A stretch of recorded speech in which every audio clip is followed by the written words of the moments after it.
Agile teams need to feel that they can speak up without being punished. While this might seem trivial, many people, many teams operate in environments that forces them to avoid difficult conversations where they need to tiptoe around the truth. By the end of this video, you'll know how to identify if psychological safety is low for your team, for your organization, and how to drastically increase it in a short time. On February 1st, 2003, the Space Shuttle Columbia burned on re-entry into Earth's atmosphere, killing all 7 astronauts. 8 days prior, during liftoff, it appeared that a chunk of insulating foam may have struck the left wing of the shuttle. While trying to voice this concern, the engineer that made the discovery was discouraged by his futile attempts. He decided not to pursue the issue any further, as he feared there might be carrier consequences. This is an example of low psychological safety in the company, in the workplace. Psychological safety is the belief that your workplace is safe for interpersonal risk-taking. It means that you feel safe, that you won't be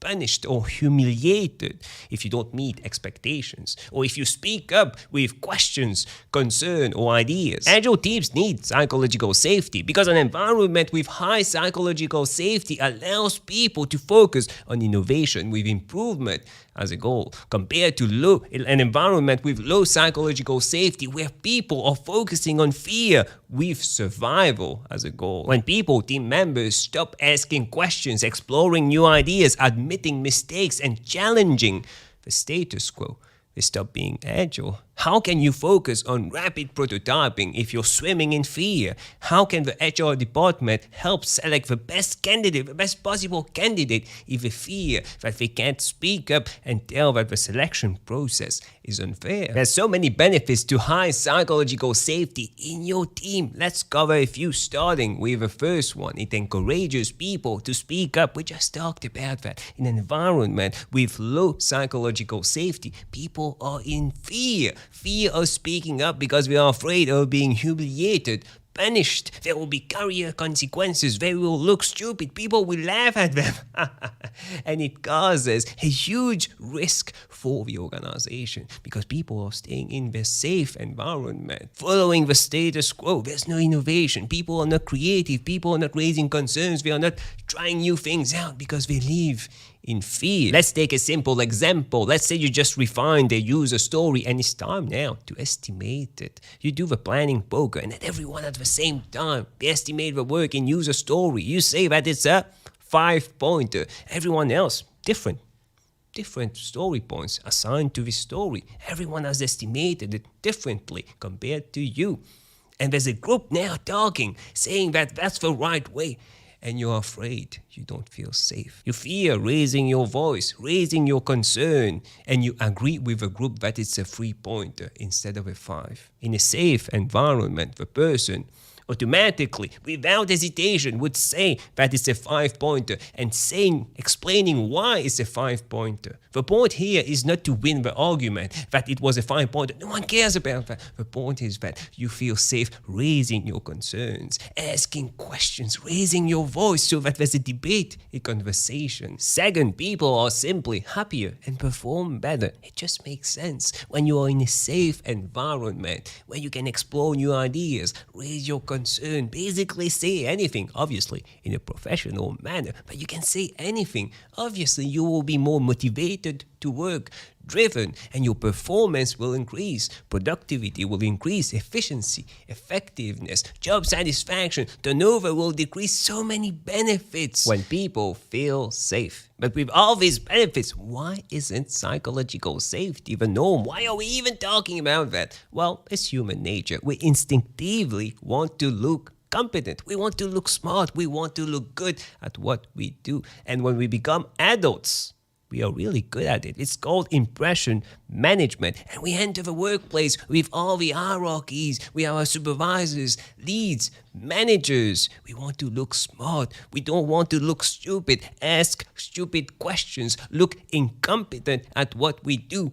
So we remain in a safe environment. And the company pays for that. If there was a high psychological safety in the workplace, people It would be okay to not meet expectations. It would be okay to ask stupid questions. It would be okay to raise concerns that are nonsense, as long as you're doing that with a focus on improvement, a focus on innovation. So how do you know the level of psychological safety in your team? Well, you do a simple survey. Ask people some simple questions.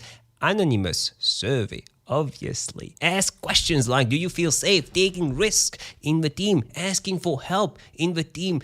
Asking stupid questions, raising concerns, even though the concerns might cause conflict with team members, managers, or team leaders. Do you feel safe experimenting, even if it means making a mistake and failing? Tell people to rate all these questions, how safe they are, 5 meaning the safest. And you can use this information to find out if your team is safe or not. You can also observe in meetings, in sprint retrospectives, or any other meetings. Do they speak up? Are people speaking up and having healthy conflicts about ideas? This is a safe working environment. Now, if people are not speaking up, maybe they are not motivated, driven. That's something else. But in most cases, they don't feel safe. Why?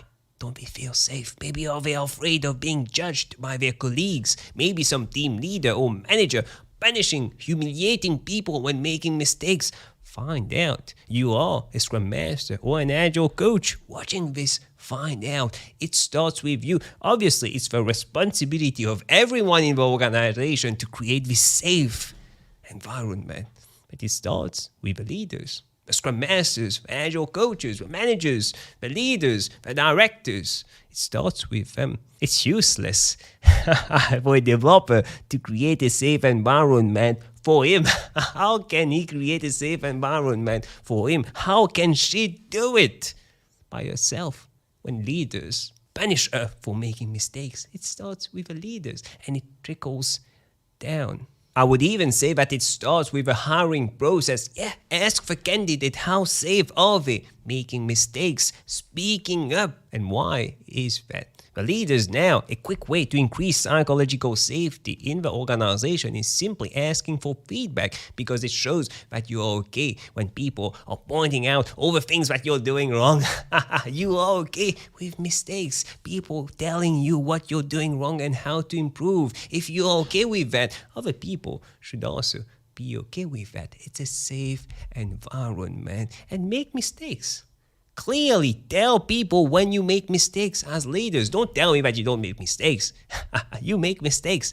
Tell people when you make mistakes. And when people are making mistakes, praise them. Praise them that they made this mistake because they were trying something new, experimenting with a goal of innovation, with a goal of being creative, with a goal of improvement. They made this mistake, and it's okay.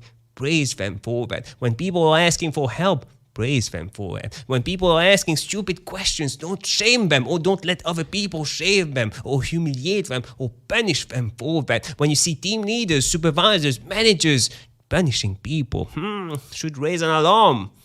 Block them, prevent them from doing that. Speak to the person one-to-one, explain them about why they shouldn't be doing that. It's a safe working environment here. That usually happens in the sprint retrospectives, where we reflect on the previous sprint and we talk about improvement. How can we improve in the next sprint? Let's take a simple scenario. John wanted to try a new idea, a new way of coding something. And because of this, the deployment to production failed. Because of his mistake, because he was trying something new. And because of this, the team couldn't meet the deadline, the release date, the committed release date. And the sprint retrospective, John starts talking about what he was doing, experimenting with new things, telling that he failed, he made a mistake. And because of this, the team is being punished because they couldn't release on time. And everyone is blaming John in the sprint retrospective. What's wrong here? Well, first, everyone is blaming John because John made a mistake, even though the focus was on innovation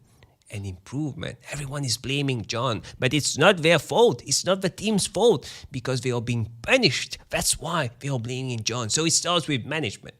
Leaders, managers shouldn't be punishing teams for making mistakes, not meeting expectations. And once this happens, people in the team will be less likely to shame John or humiliate John or punish John or judge John and point fingers at him in the sprint retrospective. They will welcome this mistake, even though we couldn't meet the deadline. We tried new things out, and that's the goal, creating a safe working environment. And the same logic should be applied to all the other things, not just mistakes, but any interpersonal risk-taking that people take in the team, your team members. Which brings me to my next point. If you want more tips, insights on Agile, Scrum, personal growth, click on the video that stands out the most on the screen right now, and I'll see you in a few seconds.